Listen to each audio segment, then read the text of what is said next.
Welcome to the Virtual Women's Forum, a groundbreaking initiative empowering women across generations. This collaboration between WSD Women and the East African community, women's intergenerational dialogue paves the way for transformative connections. Our mission is to unite senior women leaders with young visionaries for mentorship and impactful dialogue. Centered on the theme, the role of digital technologies and social media in enhancing women's leadership and empowerment, we aim to inspire change. Join us as we explore barriers and best practices in business, technology, media, politics, and academia. Together, we foster a future where women lead fearlessly, empowered by digital tools and networks. Through shared experiences and wisdom, we cultivate a space for growth and innovation. Join us in this transformative journey and let's shape the future of women's leadership together. With deep respect and gratitude that I welcome Dr. Ela Gandhi to the World Speech Day Women East Africa Community Virtual Women's Forum. Dr. Gandhi is not only a leader, activist, and advocate for peace, but she is also the granddaughter of two extraordinary figures, Mahatma Gandhi and Kasturba Gandhi. Today, we have the privilege of hearing her reflections on her grandmother, Kasturba, whose resilience, strength, and quiet leadership left a lasting impact on generations to come. As we gather in the space of dialogue, young women across Africa and beyond are calling on women leaders to mentor and guide them. Dr. Gandhi's story and the legacy she carries forward is a powerful reminder of how wisdom is passed from one generation to the next. We look forward to learning from her about the influence of Kasturba Gandhi and how these lessons can inspire and support young women leaders today. Namaste, Auntie. Namaste. Good afternoon. Thank you so much for this wonderful opportunity.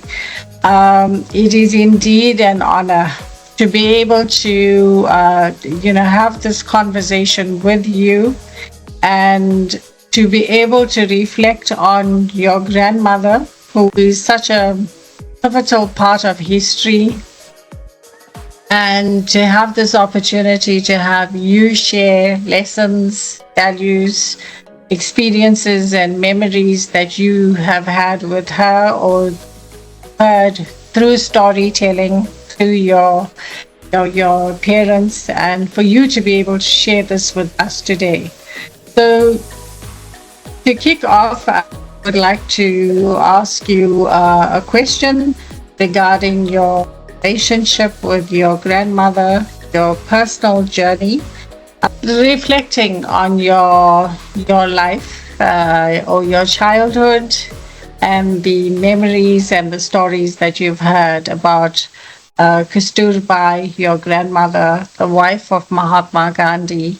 Can you start off with the personal reflection, share a memory or a story that you may have heard, about your grandmother, that shares the essence of your grandmother, Kasturba Gandhi, and what she represented to you personally?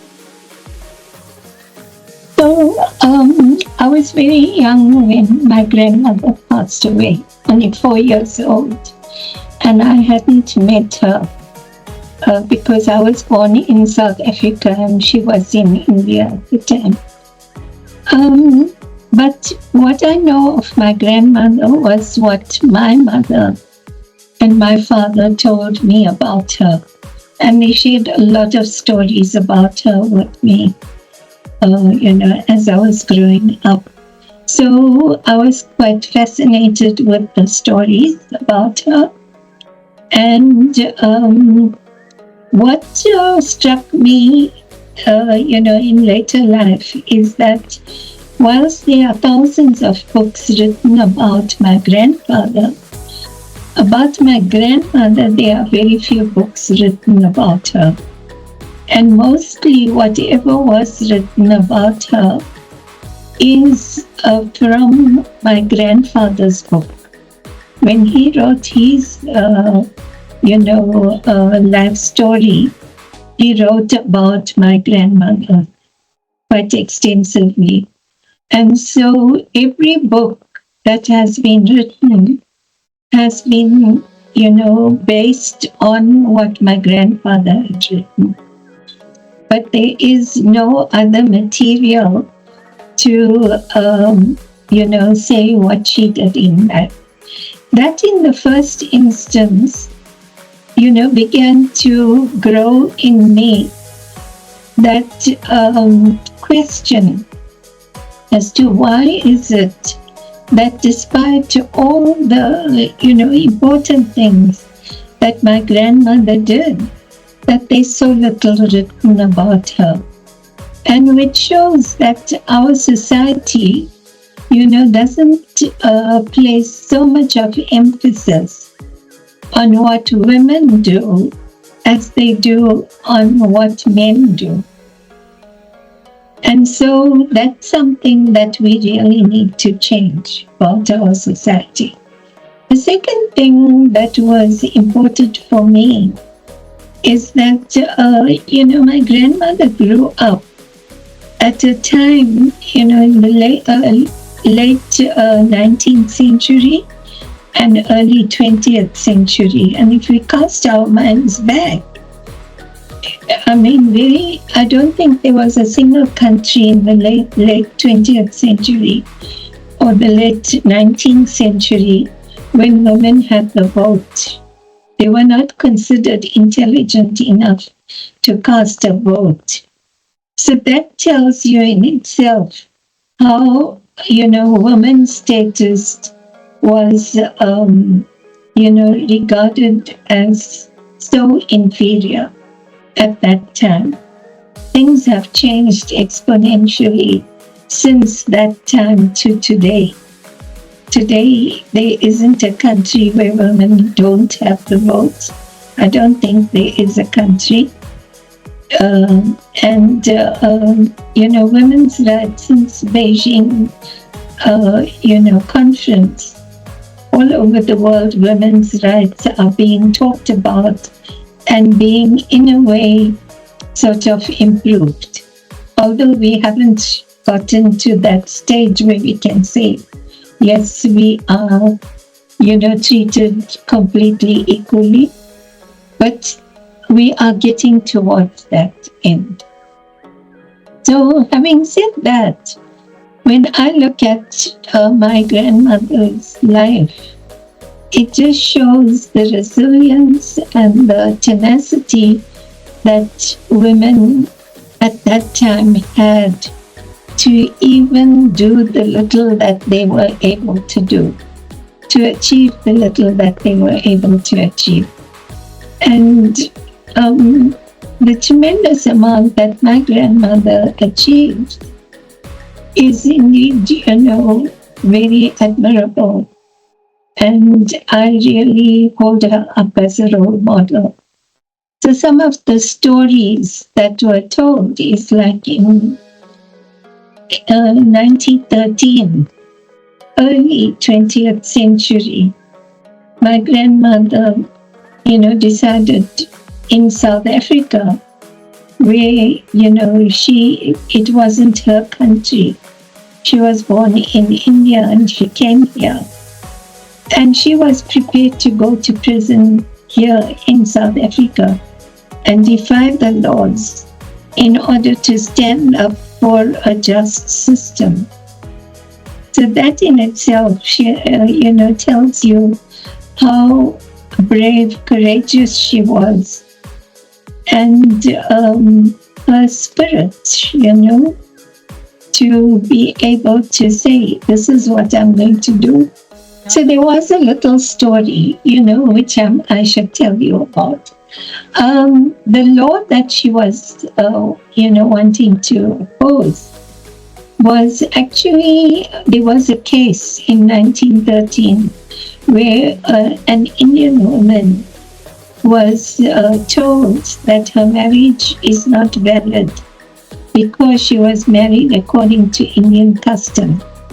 I think she was a Muslim woman, and she had a customary Muslim nikah ceremony, but the laws in South Africa wouldn't recognize that. And because they wouldn't recognize that, her children became sort of illegitimate children.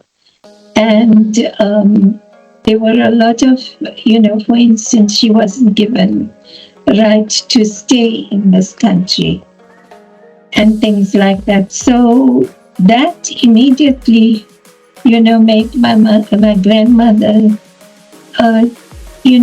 quite angry that her children, that her marriage is not recognized and therefore her children are not legitimate.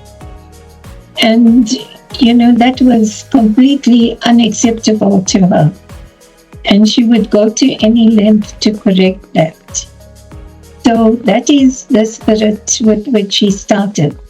But at that time, my grandfather said, but who's going to look after the children? Who's going to be here? And she said that since the law says you are no longer my husband, you can't tell me that I shouldn't go, on this campaign. I am determined to go into this campaign.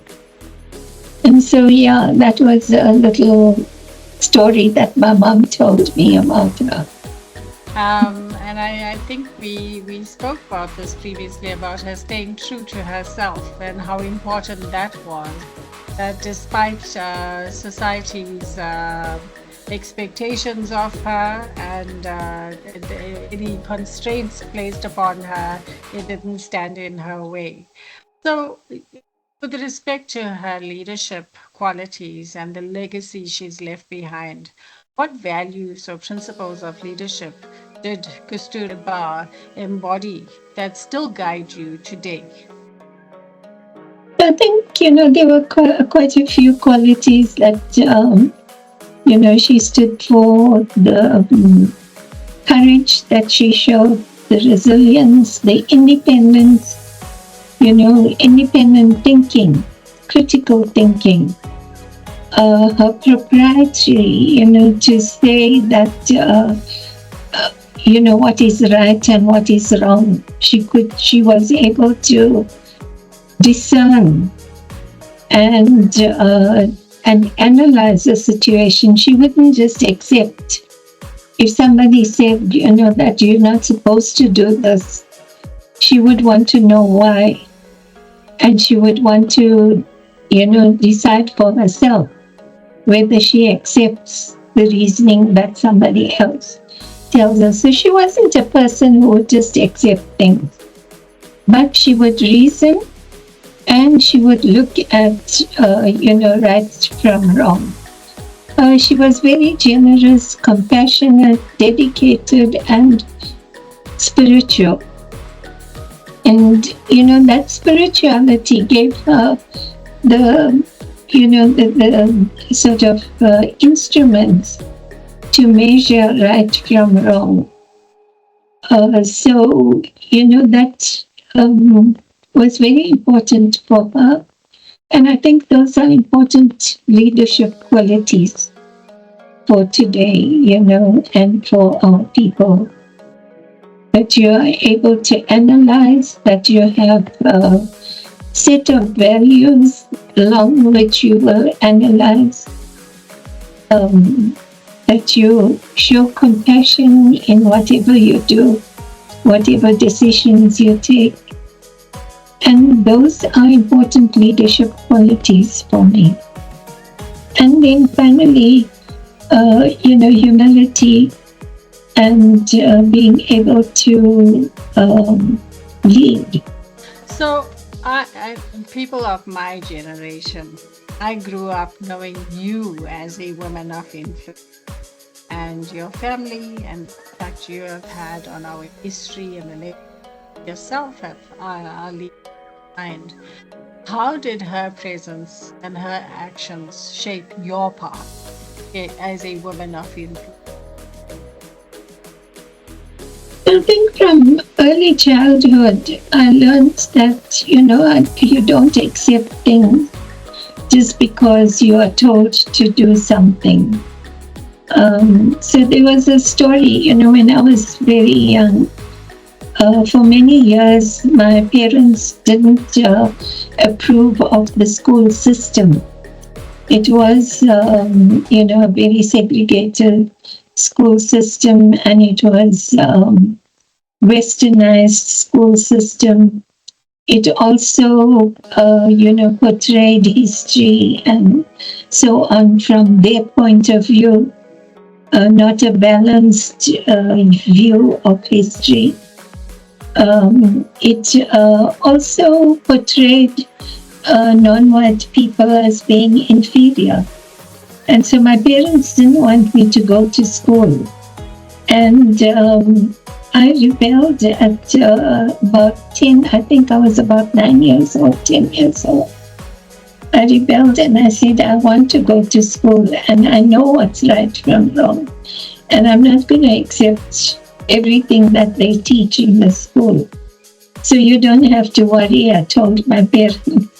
But send me to school because I saw everyone else going, all the other children from the neighborhood. And I had to stay at home. So that socialization part of schooling is important for all of us who think that we should homeschool our children. We forget that the socialization that they get in school is important. And therefore, for me, it was very, very important. And so I, rebelled, and my parents then sent me to school. So that taught me a lesson that you don't just accept, you have critical thinking. You analyze the reasons that they gave you and answer those reasons in a way that, is acceptable to both parties. And you fight for your rights. This forum is the World Speech Day Women East Africa Community Virtual Women's Forum, and it has it came about as a result of a call from young women in the East African community that are seeking leadership and mentorship from women in leadership positions. And you said to me, this area is of the significance to you. Would you care to share a little bit more about that?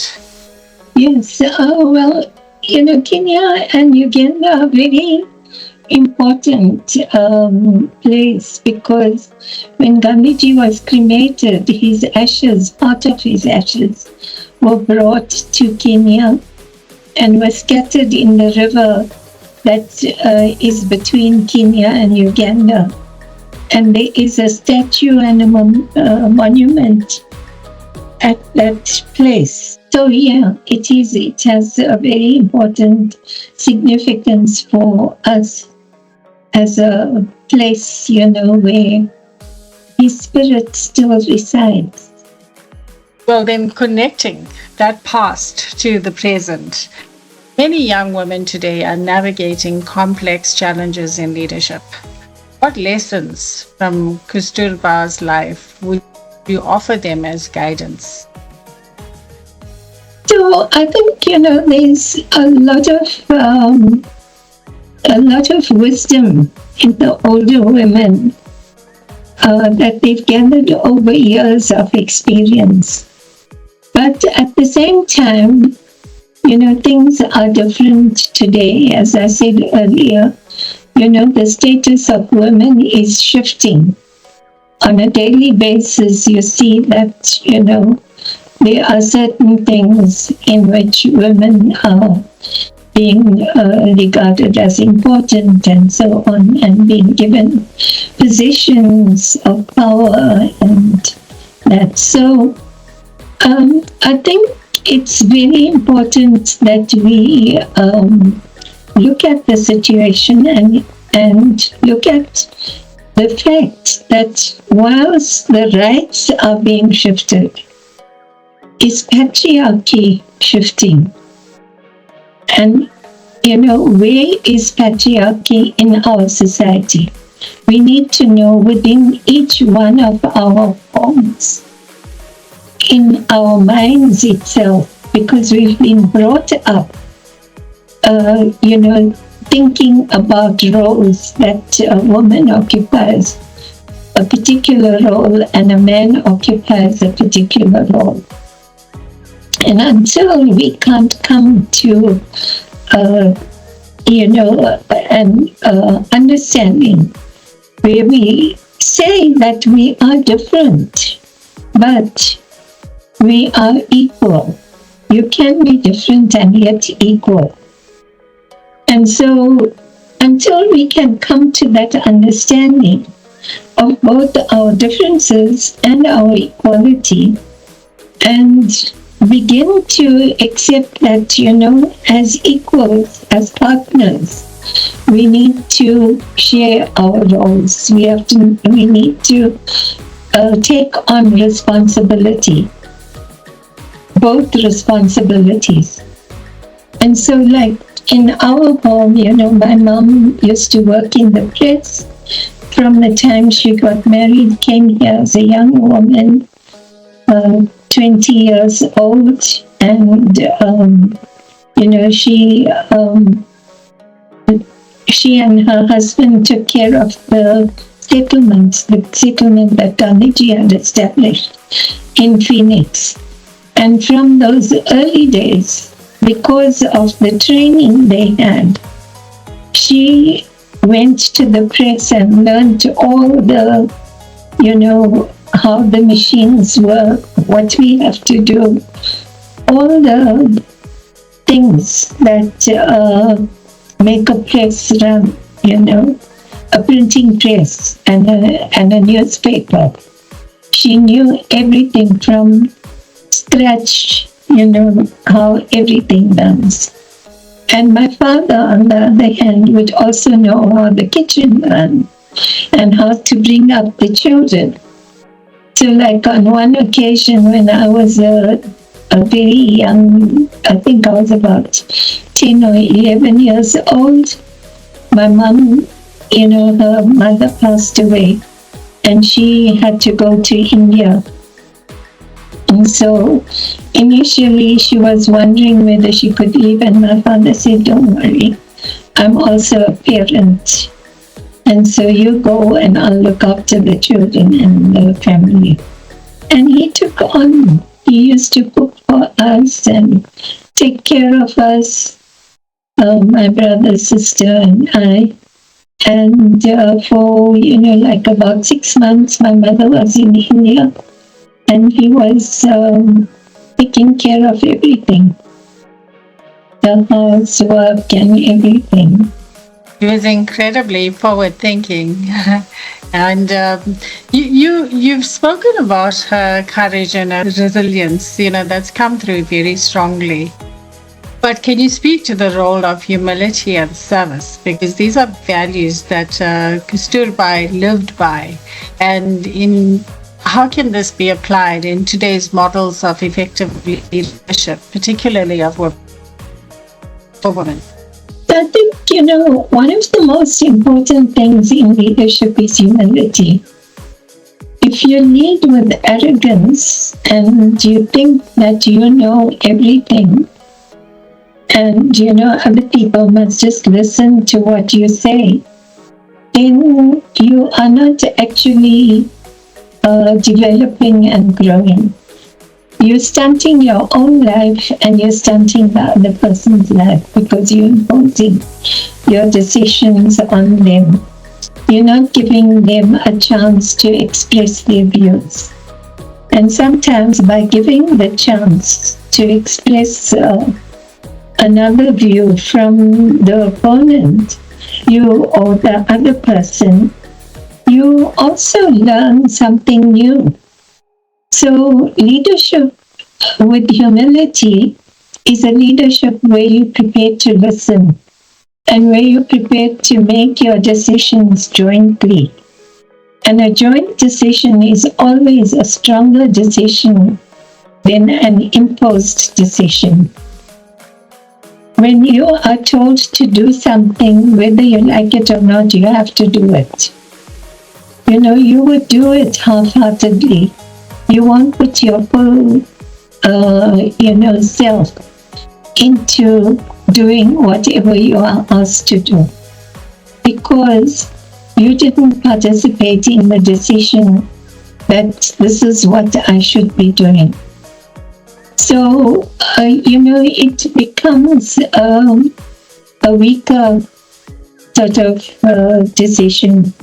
But when you take a decision jointly, you own it. Both parties own it. And therefore, whatever you do it with dedication, and you put your every effort into it. And things work out better. So that is,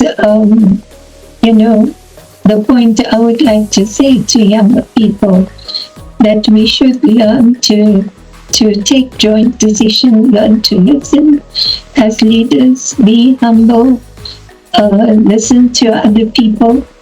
And you also have a say. If you think that they are wrong, then point it out, because it's still discussion that you can point out, and the other person begins to see that I was wrong and you were right. Or we can compromise, whatever, But that discussion is very important. Mm-hmm. With regard to Gandhiji and him having a very patriarchal outlook, Kasturba had a stance against that. Am I correct? You see, my grandmother, was married at the age of 13. And in those days, as I said, in 1800s, she was born in 1869. So at that time, girls didn't go to school, so she was illiterate. Girls get married according to parental, arrangement. So the parents talk and they get married. They don't have a say in it, and they usually get married at a very early age. So she was 13 and my grandfather was 13 as well when they got married. And both of them had their own upbringing. My grandmother, was taught from an early age that going to temple, observing certain rituals and things like that were very important. And so her training was that this is what I have to do in life. These are very important rituals which I have to participate in. So when she got married and came to the marital home, that was in her mind. On the other hand, my grandfather was also 13 years old, was, of the opinion that men were the rulers in the marriage. And as the boss, if he said that she can't go somewhere, she had to listen. She should be an obedient wife. And, having that in his mind, he would tell my grandmother, you can't go, you have to stay at home. You're not allowed to go with, the lady. And my grandmother would listen to that, but when it came to the time of going, she would go with all the ladies because she knew that it's her duty to go to the temple. And so she would just ignore what her husband had said and go.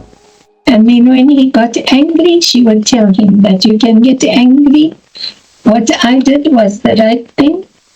And I'm taught that this is my responsibility to go to the temple. I wasn't doing anything wrong. And if you want to get angry, but I'm still going. And she was very stubborn in that respect. So he had to accept it eventually. And he writes about it in his book. That, she just didn't listen. Childhood,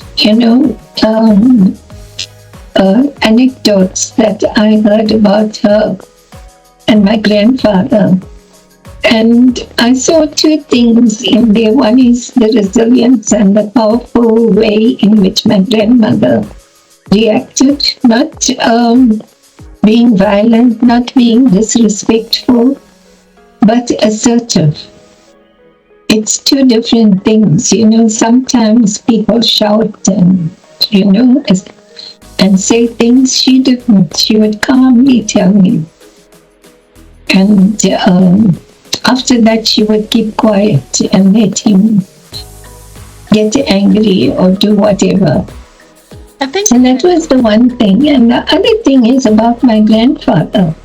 Because growing up, he wrote in his books, every book that he wrote, if you look at the preface of the book, he says in those books that I reserve the right to change my mind.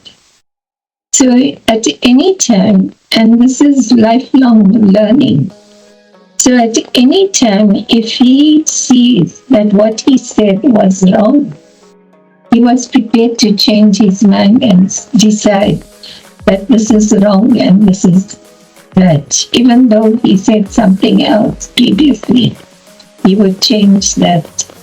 And he said in his books that he reserves the right to change because he had that humility that, I am not 100% correct. I might have made a mistake. And if I did, I want to be able to correct that mistake. I think that's such a powerful message for our own growth, on both those points, in that learning is ongoing, and it is okay to acknowledge that we've changed, and in some instances, and we're relevant, maybe we've made mistakes, but we are learning and growing, and that gives permission to the people that follow that it is okay to acknowledge that. And similarly, with regard to what you said about Gandhiji being patriarchal, it's also important to acknowledge that, but even more important to acknowledge that whilst he may have been patriarchal, even back then, without being disrespectful, with still honoring customs and traditions and the expectations of a wife, she was still able to hold her own in her thoughts and in her actions and in her beliefs.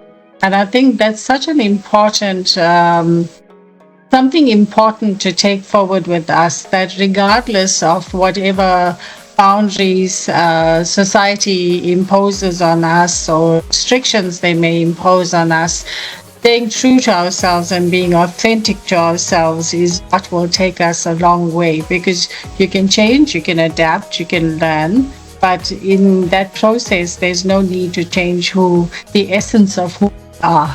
And I think that's what she demonstrated in that. So in terms of mentorship and responsibility as a woman in leadership, there's a growing call for women leaders to mentor young women. How can we as older generations honor this call, and what role does storytelling and legacy play in this? So I think, the thing is that we have roles, and society over the years have created that, a myth that this is what men do and this is what women do. But when we consider the reality, for instance, if we take tradition prayers, if the women are the only ones who are supposed to pray and observe rituals and men don't, then only women are going to go to heaven. And what's going to happen to the man? Because you don't pray for the man, he has to pray for himself. We all come into this world as individuals, and we go as individuals. If he doesn't pray, if he doesn't lead a good life, he is not going to go to heaven. Or whatever moksha, whatever we believe in that. And therefore, when we look at roles, look at everything, children, bringing up children, looking after the household, going out into the world, working, the life of work and so on. If we share everything, it's not, this whole idea of role, that one is a breadwinner and the other one is a homemaker. It shouldn't be like that. We are both homemakers, we are both breadwinners, we are both spiritual. And so everything should be shared. And that is true equality. We haven't reached that level as yet, because whilst we ask for equality, what we talk about very often when we speak to women, women look at the, double shift that they have to do. They go out to work and they have to accomplish their work situation, come home, and they have a whole set of things to do at home. So as a housewife, so women have two roles now. They work out because they wanted independence, so you've got your independence, you go and do that, but you have to come home and also manage the home. Whereas on the other hand, if you share, both of you come home and share the responsibility at home. Both of you go out and share the responsibilities that you each have to carry out in society. I think Kasturba took this to another level. You consider the time that she went into prison at the end of her life. It was perhaps you could shed a little bit light on that. Yeah. The commitment as well. So there were several times that Kasturba went to prison. The first one was in 1913 in South Africa, when she defied the law and she went to prison for 3 months in Pietermaritzburg. And being vegetarian, a Hindu woman, she was not able to get the right diet in the jail, in the prison. And she then went on a fast until they gave her the vegetarian diet.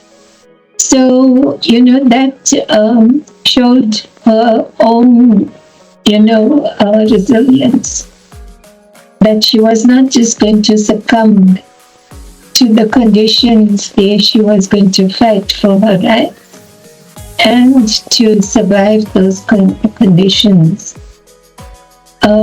She was strong enough to resist that, but with her was a young girl. I think she was only about 14 or 15. And this girl, succumbed to the illness that she picked up in the prison. And soon after her release, she died. But before she died, my grandfather visited her and asked her, while she was so ill and everything, he said, "So, Verulam, are you sorry that you, participated in this campaign?" And she jumped up and said, "No, not at all. I am sick now, but if I get well, I will again participate in this campaign. And I'm not at all unhappy that I participated." So that was her courage and her determination to do something to change the injustice that the people were experiencing. So it showed both Verulam's and Kasturba's resilience. And as an older woman, Kasturba was a mentor to them, to the younger women. In 1943, when they called for a Quit India, resolution, they took a resolution that the British must quit India. What happened immediately after the resolution was taken, the government detained all the leaders of Congress, the Indian Congress. And of course, at that time, only men were in the Congress.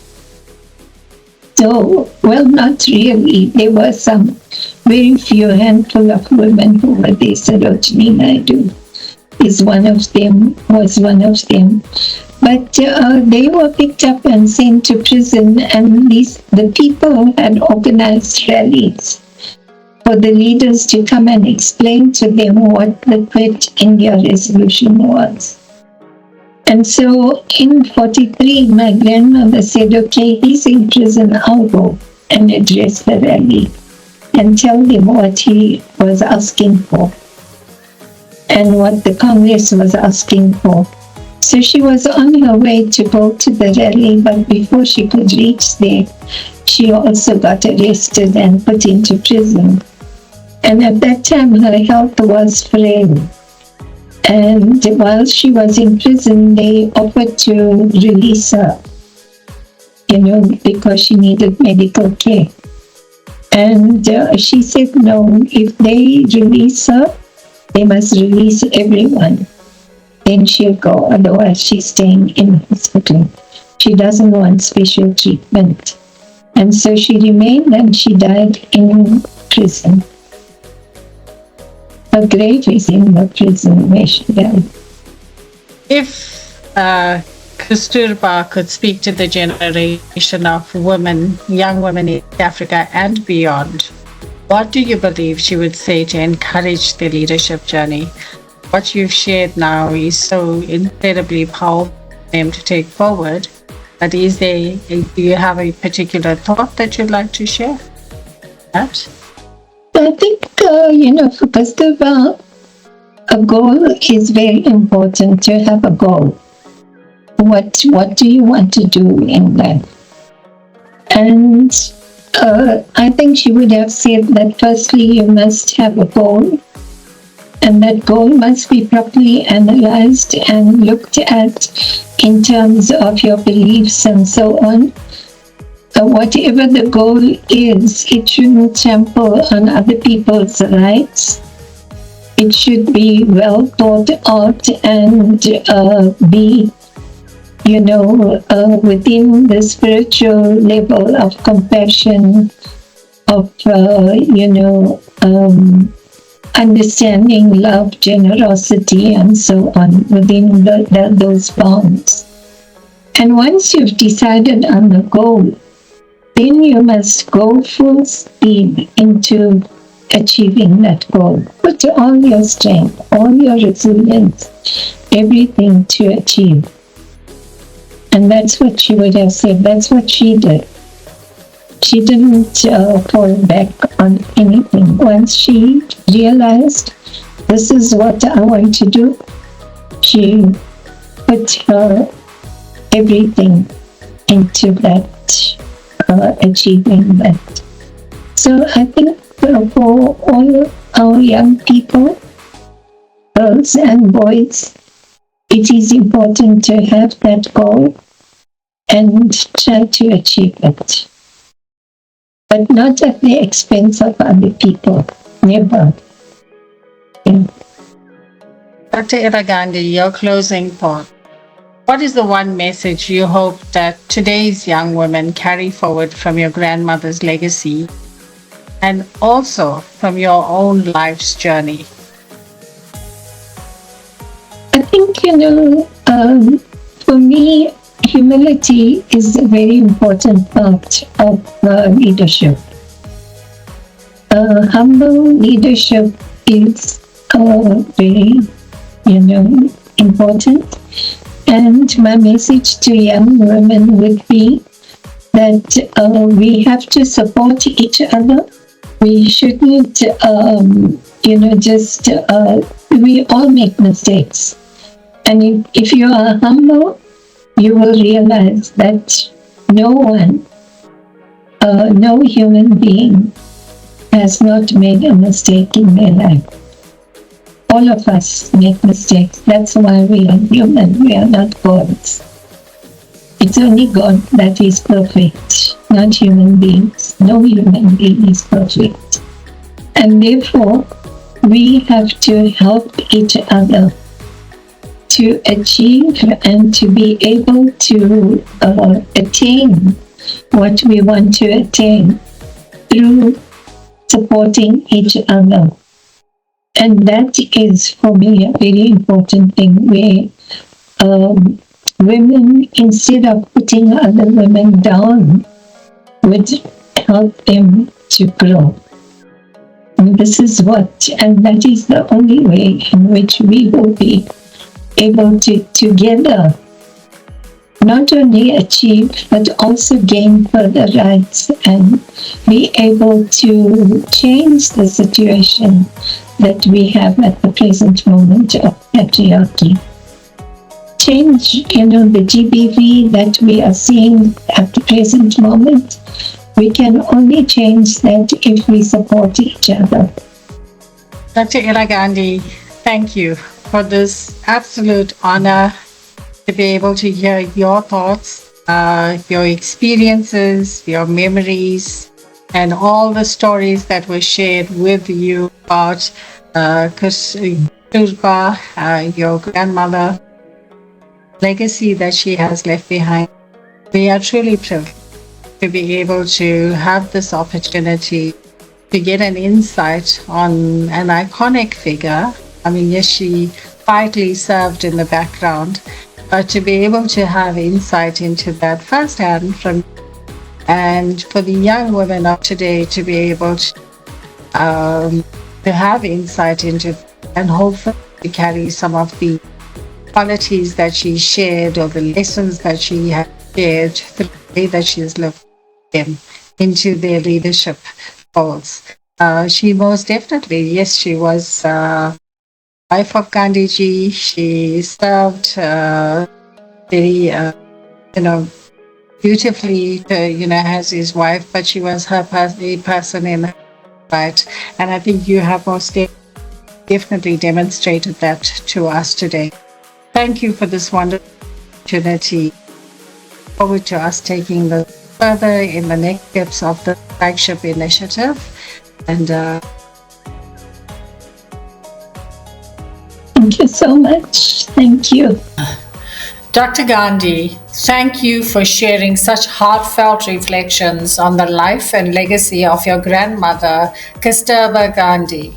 Through your words, we are reminded that leadership is not only about titles or positions, but about values, humility, service, compassion, and courage. Values that Kasturba lived by and continue to inspire us today.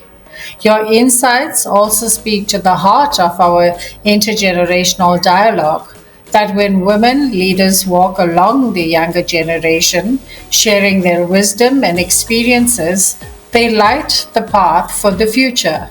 We are grateful for your example and for reminding us that the strength of yesterday's women is the foundation for tomorrow's leaders.